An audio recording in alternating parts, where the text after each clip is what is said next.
नमस्कार दोस्तों। पूर्व मुख्यमंत्री अशोक गहलोत के करारे हमलों से भाजपा पूरी तरह से हिल गई है और केंद्र से लेकर राज्य सरकार तक उस बचाव को ढूंढने में लग रही है कि किसी तरह अशोक गहलोत ने जो हमला किया है उसका ना सिर्फ उत्तर दिया जाए बल्कि दोबारा हमला करके अशोक गहलोत की धार जो है उसे कमजोर किया जाए। लेकिन जैसे ही भाजपा के नेता अशोक गहलोत के हमले का जवाब देने आए, अशोक गहलोत ने उस जवाब के बाद में फिर एक हमला कर दिया और उसके बाद से भाजपा के पास अभी तक कोई जवाब नहीं सूझ रहा है।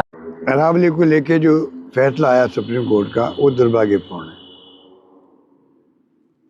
क्योंकि जिस प्रकार से 2010 के अंदर एफिडेविट दिया गया था 16 फरवरी को, 3 दिन में ही 19 तारीख को ही 2010 को सुप्रीम कोर्ट ने उसको खारिज कर दिया, जो 100 मीटर की रेंज में माना गया था अरावली को। उसके बाद में क्या जरूरत पड़ी कि 2024 के अंदर उसी परिभाषा को जो खारिज हो चुकी थी सुप्रीम कोर्ट में, स्टेट गवर्नमेंट की सिफारिश पर, भाजपा की स्टेट गवर्नमेंट की सिफारिश पर केंद्र सरकार ने उसी को पैरवी के लिए सुप्रीम कोर्ट में ले गए। दुर्भाग्य से सुप्रीम कोर्ट ने उसको एक्सेप्ट कर लिया और हाहाकार मचा हुआ सब जगह, क्योंकि अगर अरावली नहीं बचेगी तो आप सोच सकते हो कि उसके परिणाम क्या होंगे वर्तमान पीढ़ी के लिए भी, आने वाली पीढ़ियों के लिए भी। दरअसल यह मुद्दा ही ऐसा है जिससे हर आम वो आवाम जनमानस जुड़ चुका है और जनता अब सीधे सड़कों पर उतर चुकी है। जनता जब सड़कों पर उतर गई है, मामला सिर्फ एक जिले एक राज्य से जुड़ा नहीं है, 4 राज्य और 800 किलोमीटर से जुड़ा मुद्दा है।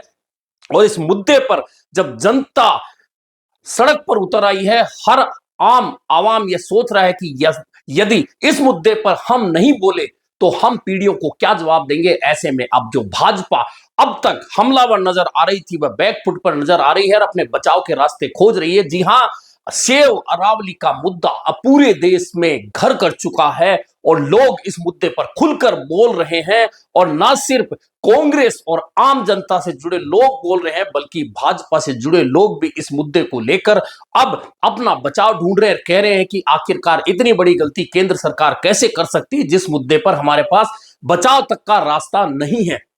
दरअसल पूर्व मुख्यमंत्री अशोक गहलोत ने सेव अरावली और अरावली को लेकर सुप्रीम कोर्ट ने जिस परिभाषा को मंजूरी दी, और मंजूरी इसलिए दी क्योंकि केंद्र सरकार ने वह एफिडेविट दिया और उसके बाद सुप्रीम कोर्ट ने मंजूरी दी। ऐसे में केंद्र में चूंकि भाजपा की सरकार है, प्रदेश में भाजपा की सरकार है, इसका सबसे ज्यादा असर इन 2 सरकारों पर पड़ने वाला है। और अगर 100 मीटर से नीची पहाड़ियों को परिभाषित करके अरावली नहीं माना गया तो तय मान के चलिए कि खनन माफिया पूरे पहाड़ों को समाप्त कर देंगे। पहाड़ समाप्त हो गए तो आप समझ सकते हैं कि हमारी जिंदगी में बचेगा क्या।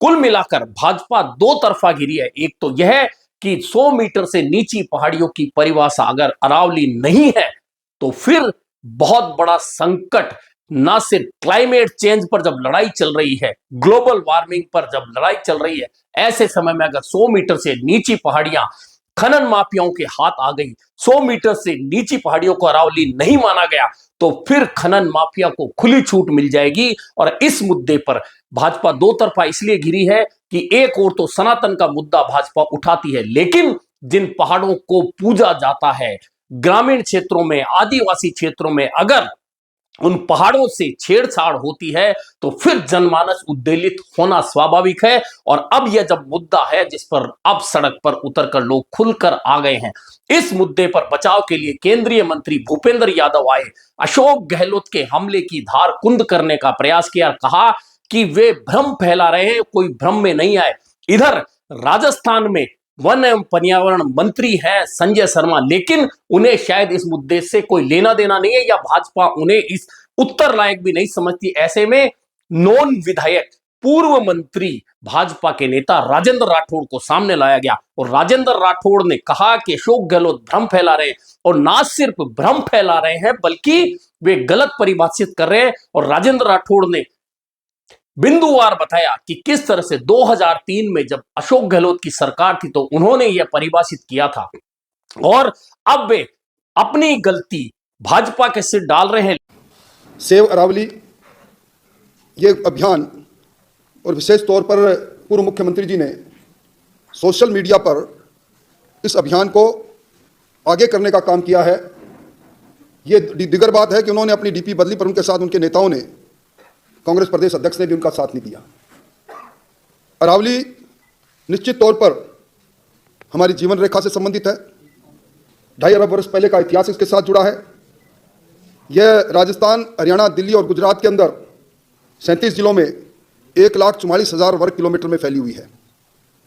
अरावली को सेव करे, बचाने के लिए केंद्र सरकार, राजस्थान सरकार कटिबद्ध है। और जितनी चिंता इस समय केंद्र सरकार कर रही है किस प्रकार अरावली को कार्बन क्रेडिट के माध्यम से हरा भरा किया जाए, उतनी आज से पहले कभी नहीं हुई। लेकिन इस बात का जवाब तुरंत अशोक गहलोत ने आकर दिया और कहा कि 2003 में हमारे सरकार की समिति ने यह रिपोर्ट दी थी, लेकिन 2010 में सुप्रीम कोर्ट ने इसे खारिज कर दी थी। अब उसी रिपोर्ट को आखिरकार सुप्रीम कोर्ट ने मंजूर कैसे कर लिया?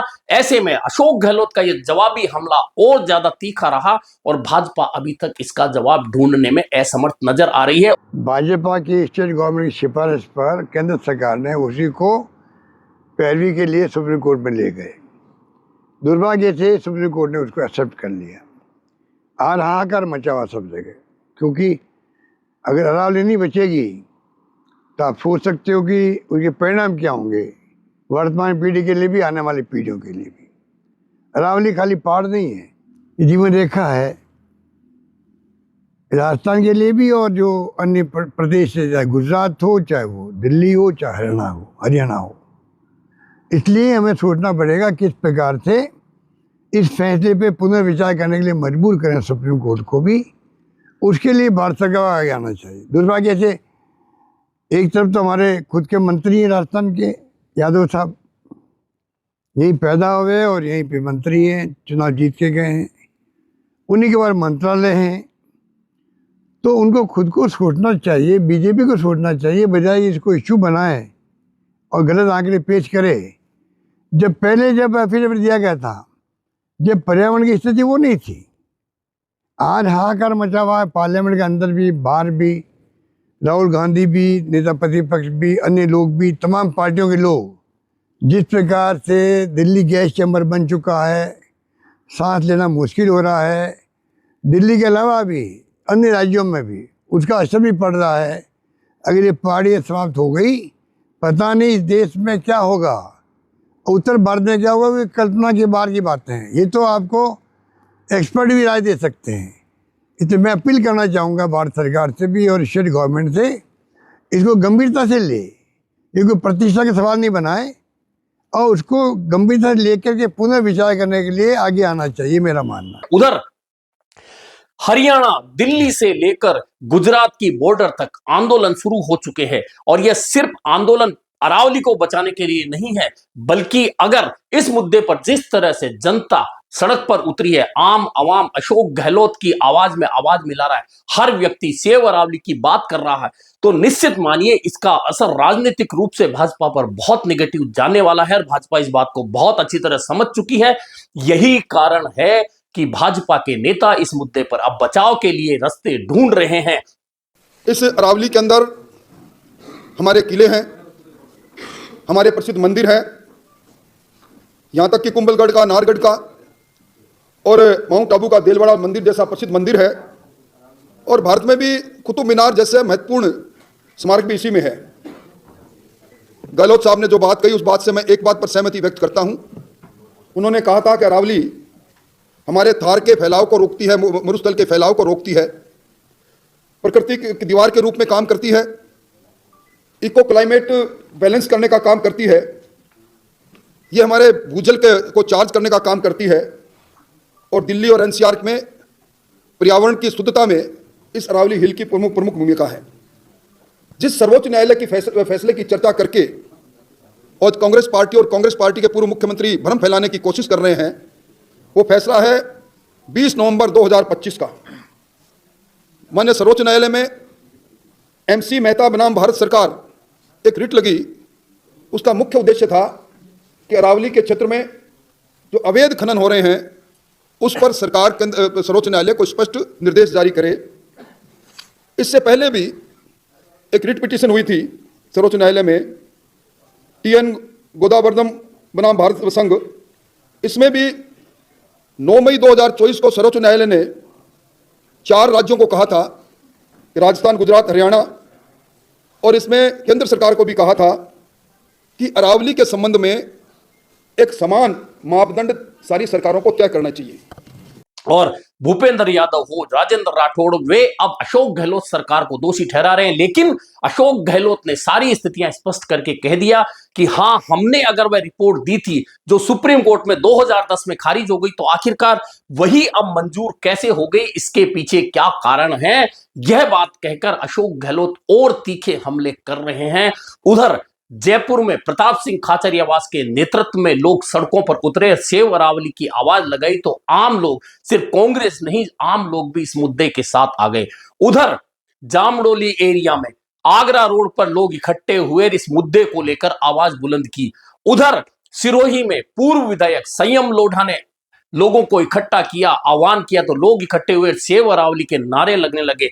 इधर पदयात्राएं शुरू हो गई। इधर नेता प्रतिपक्ष टीकाराम जूली ने तीखा हमला बोला कि एक पेड़ मां के नाम लगाने वाली सरकार, आह्वान करने वाली सरकार अरावली को बर्बाद कर रही है और खनन माफियाओं के लिए खुली छूट देने की तैयारी है, जिसे बर्दाश्त नहीं किया जाएगा। उधर इस मुद्दे पर अब और व्यापक आंदोलनों की तैयारी शुरू हो गई है और निर्मल चौधरी, जो राजस्थान विश्वविद्यालय के निवर्तमान अध्यक्ष हैं, वे सिरोही से 1000 किलोमीटर की यात्रा शुरू करने वाले हैं। और अगर ऐसा होता है तो यह आंदोलन और व्यापक स्तर पर फैल जाएगा।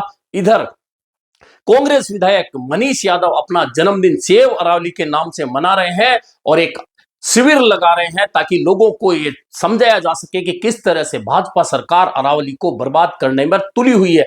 उधर पूर्वी राजस्थान के करौली सवाई माधोपुर के ग्रामीणों ने पहाड़ों पर जाकर प्रार्थना की है और कहा है कि इन पहाड़ों को हम नष्ट नहीं होने देंगे। दरअसल दिल्ली से लेकर गुजरात तक 800 से ज्यादा किलोमीटर के एरिया में 2500 साल से पुरानी इन पहाड़ियों का अस्तित्व है और अगर इस अस्तित्व से छेड़छाड़ होती है तो आप तय मान के चलिए कि क्लाइमेट चेंज और ग्लोबल वार्मिंग को लेकर जो चेतावनियां हैं वह स्पष्ट रूप से साफ नजर आने लगेंगी। ऐसे में सेव अरावली का जो मुद्दा, पहले लोग इसे मान रहे थे कि यह सिर्फ एक राजनीतिक मुद्दा होगा, लेकिन यह आम आवाम का मुद्दा बन चुका है और भाजपा इस बात को बहुत अच्छी तरह से समझ चुके हैं कि अगर इस मुद्दे पर जरा सी चूक हुई तो इसका बहुत बड़ा राजनीतिक नुकसान उठाना पड़ेगा। और इस मामले में एक बात तो मानकर चलनी पड़ेगी कि राजस्थान के पूर्व मुख्यमंत्री अशोक गहलोत ने मुद्दे को ऐसे वक्त पर उठाया कि लोगों को यह समझ ही नहीं आया कि आखिरकार कैसे अशोक गहलोत अचानक एक जननायक बनकर फिर उभरे और हर व्यक्ति उन्हें इस मामले को लेकर एप्रिशिएट कर रहा है कि पूर्व मुख्यमंत्री अशोक गहलोत ने हमारी सांसें, हमारा पानी, हमारी पीढ़ियों को बचाने के लिए जो मुद्दा उठाया है, निश्चित तौर पर उस मुद्दे के साथ हमें खड़ा होना है। और जनता में इस मुद्दे को लेकर हर जगह चर्चा हो रही है और हर जगह चर्चा हो रही है तो अशोक गहलोत की चर्चा हो रही है। निश्चित मानकर चलिए यह मुद्दा भाजपा के लिए अब बुरी तरह से गले की फांस बन चुका है।